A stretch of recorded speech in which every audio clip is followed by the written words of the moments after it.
মনে নেই একবার টাকা দেওয়া নিয়ে কি নাটকটা করলি? আচ্ছা ঠিক আছে, আমাকে বল টাকা দিয়ে কি করবি, আমি দিব। বাবা মেয়ে মিলে আমার থেকে কি লুকাচ্ছ তোমরা? হুম, দেখো আমাকে। এখন মনে হয় 30 টাকার মতো আছে, নিবি? 30 টাকা দিয়ে কি হবে? কয়েকদিন ধরে দেখতেছি তোর পড়াশোনায় একদম মন নাই। দাঁড়া, তোর আব্বারে বলতেছি। যাও যে এখন আমার মনে হয় আমি জানি স্পেশাল মানুষটা কে।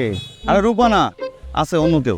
তোমাকে কিন্তু আমার অনেক ভাল লাগে আপু, কিন্তু তোমার ভাইটা না কেমন জানি। তোমরা দুই ভাই বোন, নিজের ভাই বোন, কিন্তু দুজনের না কোনো মিলই নাই। কই, সবাই তো বলে মিল আছে। দাদা বাড়িতে ঈদ না করলে মজা হয় বলেন? এখানে অনেক মজা হবে। দাদা বাড়িতে ভাই আপনি নিয়ে আসেন, আমি আপনার 500 টাকায় দিব, ঠিক আছে? ঠিক আছে তো? হ্যাঁ ঠিক আছে, তাহলে নিয়ে আসবো না কিন্তু। ঠিক আছে ভাই। তুমি দুনিয়ার কি না তাই তো আমার সন্দেহ। মনে হচ্ছে বেহেস্ত থেকে হুড় করে নেমে আসছে। কিন্তু হাসতেছো কেন? না, আমি আর্জেন্টিনা, আর আর্জেন্টিনা এবার বিশ্বকাপ নেবে। কি কথা বলবি? এমনি ফ্রেন্ডশিপ করবো। তোর কাপটা কেমন? ভালো।